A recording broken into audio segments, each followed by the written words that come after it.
Well, thank you for joining us here today for this, our third webinar in our digital transformation series. And today we're talking about what I think is a real game changer for us in the change management, transformation management space. And it's about automation.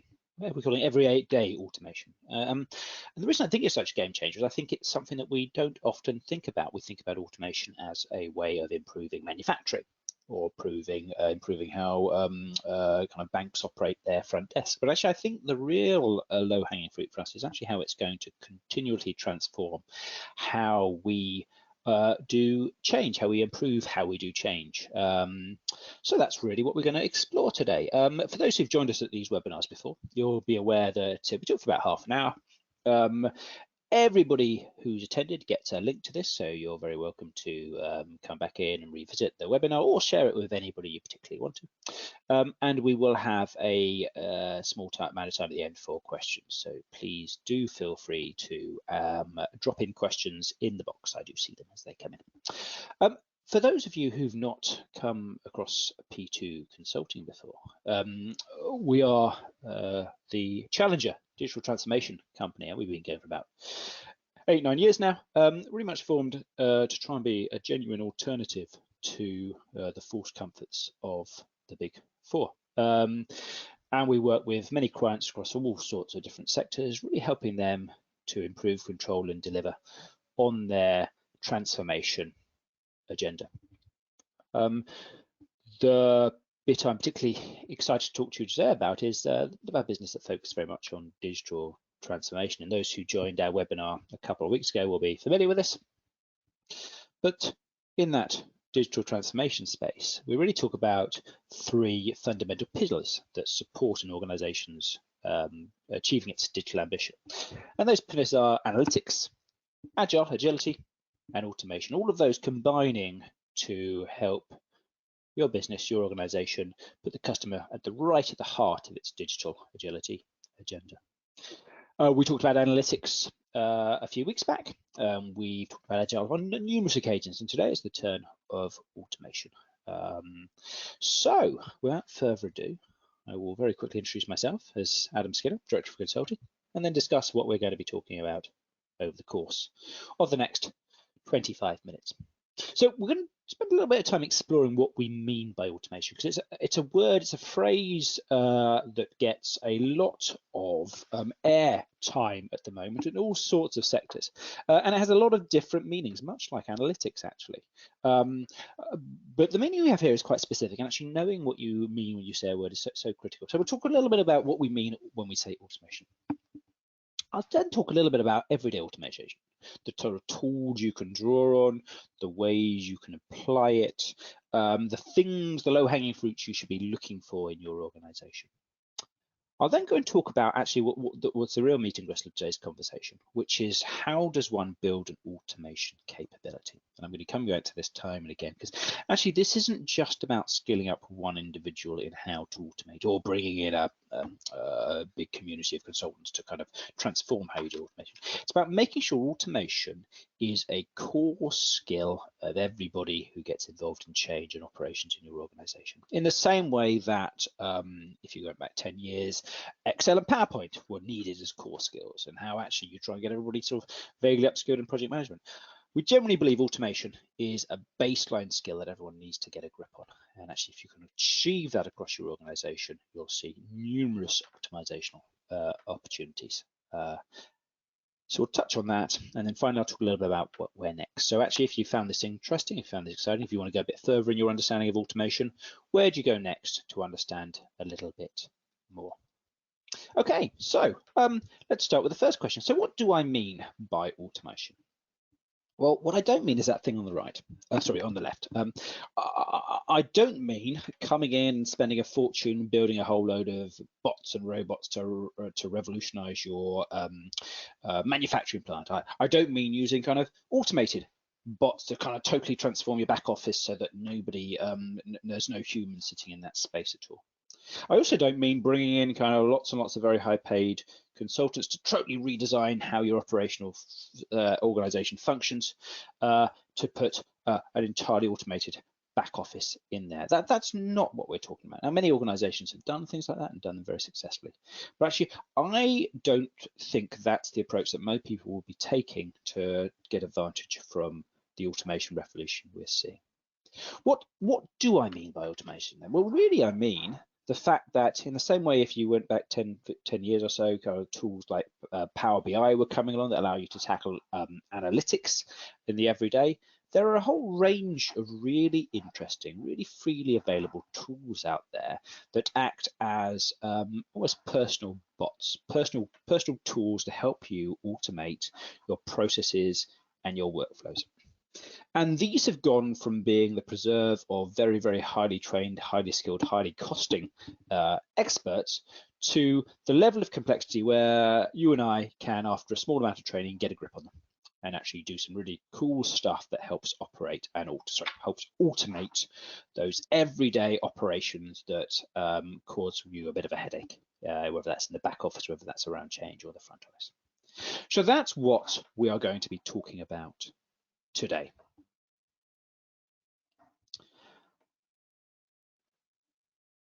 The reasons for using automation are actually many and varied. I mean, you know, I'm not going to read through these lists. You can read as well as I can, but I mean, cost is only one aspect of it, and it really isn't actually about stripping out resource, which is the usual argument when you have a conversation with someone about kind of big scale automation. It's not really about that, actually. It's far more about the other stuff. It's about kind of giving you flexibility and scalability. So actually, if you've automated a lot of the boring processes, your expensive resource can focus on the more high value activity, the stuff that really does push the business forward. The quality thing's really important, particularly in the change space. If you're able to automate a lot of your project and program management processes, it takes out that human error. It takes out the kind of person putting in the wrong word or putting the milestone in the wrong space or whatever. So the quality thing is really very, very important. I prefer to talk about productivity than cost, because I think productivity is the real thing here. So it's about increasing what a single resource can do and making it much higher value, and that's what we mean by throughput. Compliance very linked to the quality thing, so actually more and more when you're talking to regulators, they are expecting to see automated processes that can guarantee the quality of the activity in that space. And finally, customer satisfaction. Again, it's that quality question. And I actually talk about customer satisfaction in two lenses, both in terms of the fact that the person who is receiving the process knows the value is higher, because that's either a lot of it is automated, so the quality is there. But also it makes the day job much easier, much better for your internal resource, because actually the boring standardized stuff that is so good to automate is usually quite boring, and they don't have to do it anymore, so they can focus on the really high value stuff. So there's huge amounts of benefit looking at automation and how you could apply everyday automation in your organization. So I've talked a lot about kind of the why of automation. Let me talk a little bit about kind of what it actually is in a little bit more granular detail. So I touched a little earlier on Power Automate, and Power Automate is essentially Microsoft's tool that usually comes embedded with Teams to allow you to automate a lot of their processes. And really, there is nothing more complex going on here than a tool that allows you to automate the workflow between Microsoft's suite of tools. What I mean by that is actually if you've got a Microsoft tool and a range of others out there, actually, as you'll see from this big long list here, and you do stuff with those tools and you go from one tool to the next, you can link all those tools together and the activity between those tools in a bot-driven flow. So you can sit there and say, well, normally I'd do these processes. I'd open this mail, I'd send it out to John, I'd get something back, it would go into SharePoint, I'd cut and paste that into my forms, I'd take that across to my planning tool, and then I'd kind of create a nice output through Power BI. If you can do it, then Power Automate can automate that process and take all of the stress out of that for you. So that's really what Power Automate is. It's a cloud-based system which creates those automated workflows and then allows you to kind of simplify the business processes and really manage them much more efficiently and engagingly. And as you can see, I mean, this is just a small selection of the stuff you could link it to. I think there's around 200 different apps out there. Long story short, if you have a Microsoft Office, Microsoft 365, you can automate the activities between them. But just in case I get accused of trying to push Microsoft too strong, there are other really effective tools out there. Ones you've probably heard of are UiPath and Blue Prism. They all have slightly different flavors to them. But the simplest way of explaining it is Power Automate. If you have 365, and actually most of the stuff you use is Microsoft, just stick with that. If you go beyond that, then actually you'd want to look at UiPath, and you'd want to look at Blue Prism. So those are the real contenders out there for everyday automation in your organization.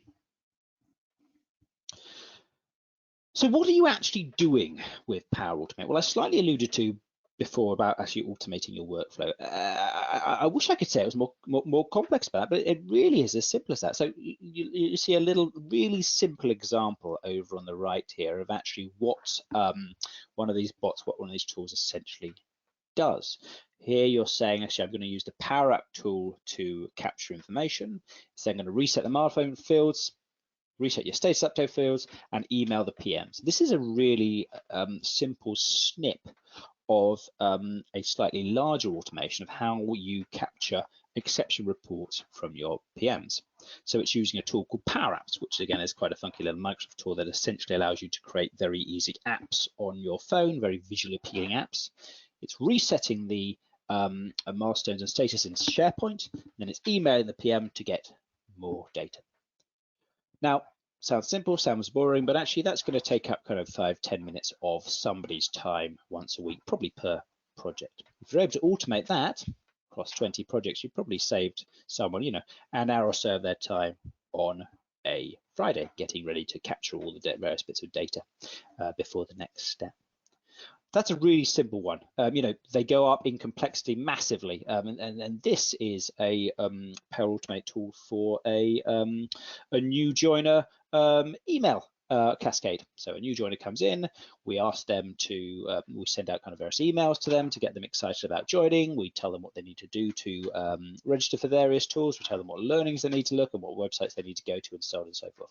All of that is now automated, which means that every time it's perfect, it does exactly what we want it to do.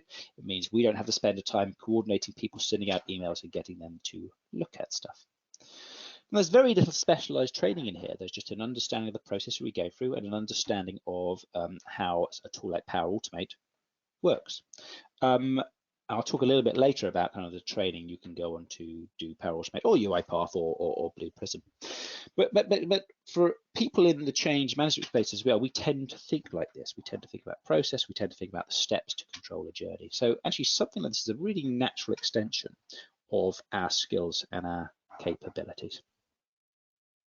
So that's essentially what the tools do. They essentially allow you to hook together a whole range of different apps and capabilities, such as SharePoint and the like, and they automate the workflow through that activity. But I think that's probably a question now, well, how on earth do you go about choosing which processes to look at first?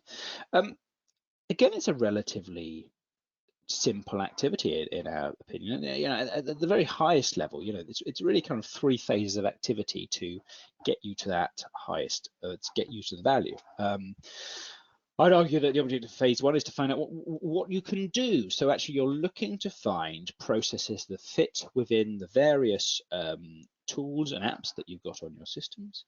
You're trying to find a process that can be done relatively unattended, with relatively little human actions, that has relatively fixed steps and remains the same with little variation over a large period of time. So there's quite an important aspect here about trying to stabilize your processes. So if you're in the kind of early stages of your project or program management development, it's probably not hugely helpful. But if you got to a place where actually there's fairly regular reporting or there's fairly regular activity, this is exactly the sort of tool you should be trying to drop onto the problem. Again, as mentioned, you're looking for relatively simple processes that are relatively fixed, that can be done without human interaction, and that benefit from the interaction of quite a lot of different systems, i.e. I'm emailing someone, I need to pull in data into a particular SharePoint site, I need to pull that data out and turn it into a report. Phase 2 is really about, we call it triage, but it's really about trying to map out those processes in quite a loose term to try and understand which fit best, which are the most sensible ones to automate first. You're also going to need to map out the process anyway, so it's a good time to start trying to do that. That really allows you to then do the next step, which is to build and test what you've done. So then you're trying to build the process in your software and checking you get the right result out. The building sounds intimidating. It really is as simple as drop and click. So I'm going through my different tools, I'm going through my different apps, and I'm building that process flow within the Blue Prism tool or within the UiPath tool. Most of them also have quite a funky little recorder function. So they will follow the process you do. So you don't even need to know how to build it in the tool. You can just click record, you can do your process yourself, and then it is stored for you as that particular process. You usually need to work out a few of the kinks with that, but it is a really nice way of kind of getting a starter for 10 and what those processes would look like. The other really cool function you'll find about a lot of these tools is they have libraries of easily designed processes. So some of the classic stuff you'll see, like I need to send an email out on a weekly basis and pull data back in, or whenever I don't know, whether a number gets above a certain amount in a SharePoint site, I would like someone to be sent a warning. Some of those classic automated processes, there is a great library, a freely available bot structures that you can just pull down. So in a lot of cases, you'll also find you don't even have to build from scratch. You'll find that someone has done it before. It's freely available within the tool. All you need to do is pull it in and link it into your own specific instances of those tools on your sites. So all sort of stuff to make one's life easier. I'm quite a fan of, in the test phase, actually trying to try it out in the real slightly to check what the value it's delivering. So actually, I always feel there's a little bit of meld across between phase 3 and phase 4. But as we say, phase 4 is where you're deploying it when you're realizing the benefits. And hopefully I don't have to tell this to all you good sort of project management professionals, but it's so important to focus on the change management, so important to focus on the communication so that people are ready and excited to get these new processes and to implement them correctly. So as I say, the process of actually working out what processes to begin with first and actually to build those is actually relatively simple. With some basic skills in UiPath, with some basic skills in Power Automate, all you're really doing is trying to find the low-hanging fruit and working on those, automating them and getting them rolled out to drive those benefits. So let me give you a couple of worked examples of stuff that we've done here at P2 Consulting that have worked really well. The first one I'm going to jump on is an automated project reporting tool we've got. We call it Project Odin, that we use with a number of our clients. And really this uses a range of Microsoft tools, because we find a lot of the people we work with have got 365. It's basically using Outlook, it's using, excuse me, Power Automate, Excel, SharePoint, and of course Power BI to present the endpoint. Again, you're simply working out what the process is to capture people's reporting data on a weekly, on a monthly, whatever rates you want. So you're actually doing the setup, so you're resetting the data, you're requesting the exception report, you're requesting the update, you're auditing it, and there's usually an element of automation to that to look for obvious errors, and then there's a human check to make sure it's okay. You're collecting it all into a single SharePoint site, and you're reporting to play it back. And if you look at the general process you're going through, actually you're using SharePoint and Excel to sort of set up the data, to refresh the data. You're going out to get the data using this tool called Power Apps, which puts a really nice front end on pretty much all the work you're doing. You can also actually email out requests through Outlook, so it's actually sending it out an email nudge at the same time. Putting all the data back into your SharePoint and your Excel, usually through either your Outlook email or through your Power App, which is basically an app that sits on your iPhone, and then you're using Power BI to present it out to the board or whoever wants to see it. All of that a single flow with a nice little cut-in point to check the quality of the data. And here's a slightly more literal interpretation of that one. So I'm automatically SharePoint list created for the milestones. Power Automate flows created linking the Power Apps. You know, PMO triggers automated email requests to the PM. Data comes back in. Lovely. You've got a finally automation archives PM update for audit purposes. Updates are automatically recorded in a Power BI dashboard. So you've got a lovely dashboard that drops out the other end. All of which running within your Microsoft suite, building off your SharePoint sites and using the tools that are freely available. And it all looks pretty nice. You have your professional looking front end that allows you to kind of capture the data when the project managers have been prompted by their email. You've got your various dashboards pumped out. and you've got your various planning tools that show you where you are. So like I say, you haven't spent thousands of pounds, or you haven't spent sort of hundreds, tens of thousands of pounds of very expensive external tools. You've used the tools you've got and a little bit of training to build that for you. Planning tools, of course, compliance, health checkers, PO planning on a page generators, all good, easy stuff that can be created and deployed within your community based on the tools that you almost certainly already have access to. But of course, it's not all about change. And actually, one of the things that we've had a lot of success with is something we call an automation center of excellence. The idea being that the business will have huge numbers of very low value, very error prone processes that can be really quickly automated. And you don't want to spend a fortune doing it. You just want someone who knows how to use Power Automate to create a very simple workflow to automate a specific process. And what you're often looking to do is build a center of excellence where people know how to do this, so that the bits of the business can come in and talk to them and get a little bit of support, a little bit of training, and go out there and do it. This is a classic example, a paper process that relied on wet signatures from different approvers before manually entering into a SharePoint list.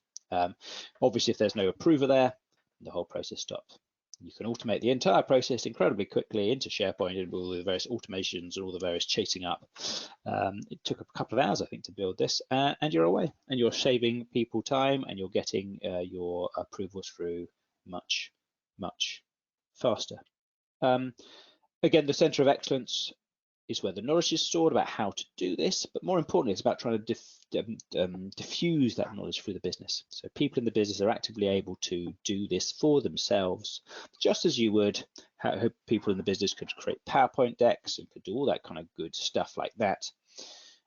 And the word I want you to really take away from this webinar today is optimization. Because you'll look at that and say, well, that might save 5 minutes. But actually, if you're saving 5 minutes across 200 people, and if once a week you're saving 5 minutes on each process because you're automating something new each week, very quickly that adds up massively. Very quickly you start to see some real cost savings, and more importantly, some real quality improvements, some real pace improvements, and people are able to do far more high value things because they're getting all the boring stuff automated through the process. So like I say, just to kind of loop back on the real reasons for automation, actually it's really helpful for creating that audit trail. It's really helpful for driving up the quality of the data, reducing human errors. And actually it's really helpful for increasing efficiency, driving up the value that people, the value people are adding into the work, because you're getting rid of those really boring processes.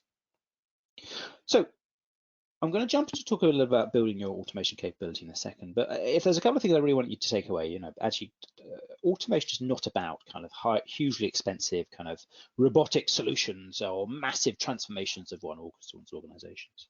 The tools to do automation are freely available out there. And actually UiPath is genuinely free.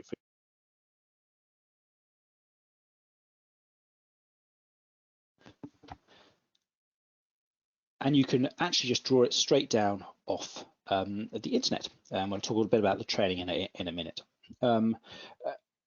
It's really about getting those skills out across the organization. Because again, it's not about having one or two people in the center doing all the work. It's about slowly filtering that knowledge out so that everybody is able to do this and can make the best decisions over what their processes to automate are.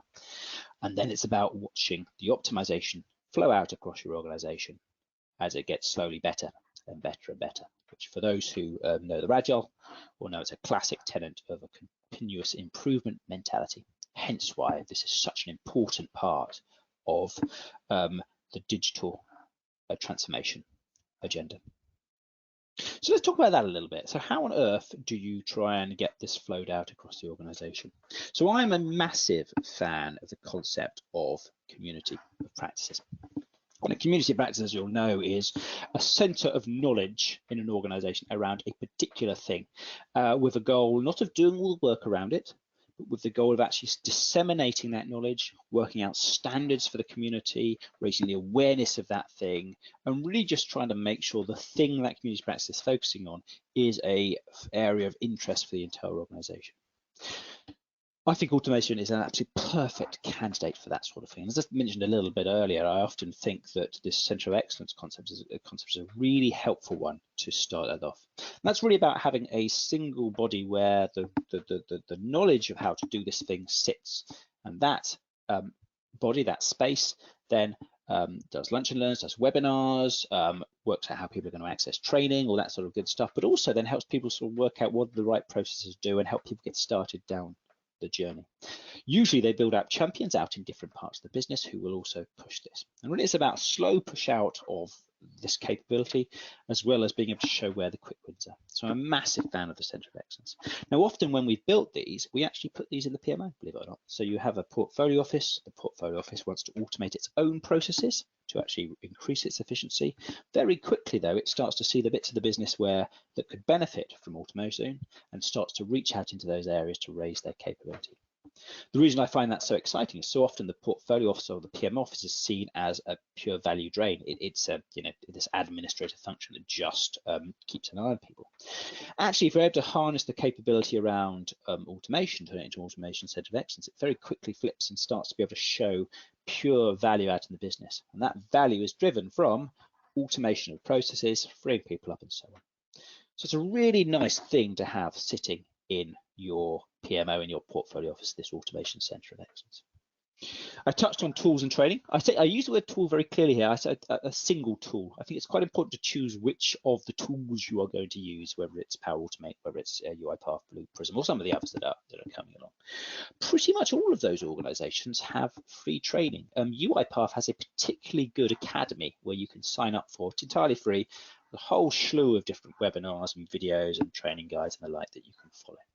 So find the tool, find the training, get your community aware of that training, run sessions, run events, and make sure your champions are supporting people through that journey. We talked about process triage a little bit earlier, and I'm a massive fan of this, particularly if it's organized around a Centre of Excellence.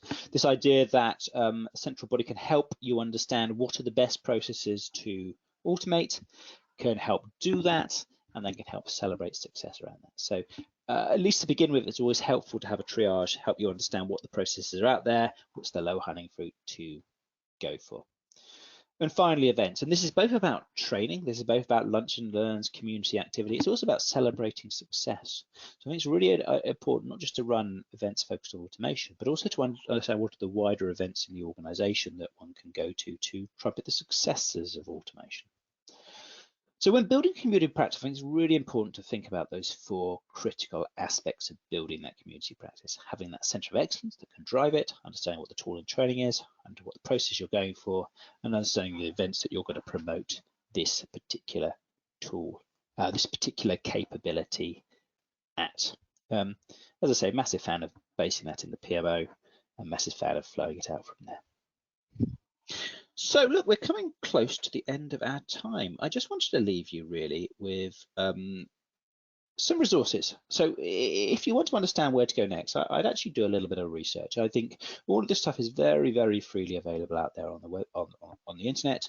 Have a look at any of these different tools, and they'll talk to you an awful lot about what they can do, what you can do. They'll show you some of the examples. They'll talk about the training and the support that's available. So that'll be absolutely the place I start. You're also, of course, very welcome to give us a call, either to understand how we've supported our clients in building their own automation Centre of Excellence, or how we've used our various tools to help automate our projects and our program management communities. So look, that's about everything I was going to talk to. I alluded to slightly earlier to the fact that we've talked about a range of things in the digital transformation space. So we have webinars on predictive analytics, we have webinars on building the product roadmap, and obviously automation today, as well as all of our more traditional activity, such as PMOs and portfolio management and scaling agile and all that sort of fun stuff. So do feel free to have a look at our website. There's the digital transformation website there. We've also, of course, got our standard P2 consulting website and our YouTube channel, if any of the other webinars there are available. So thank you once again for joining us. I see we've got a few questions have come in, but I will answer those personally after the event.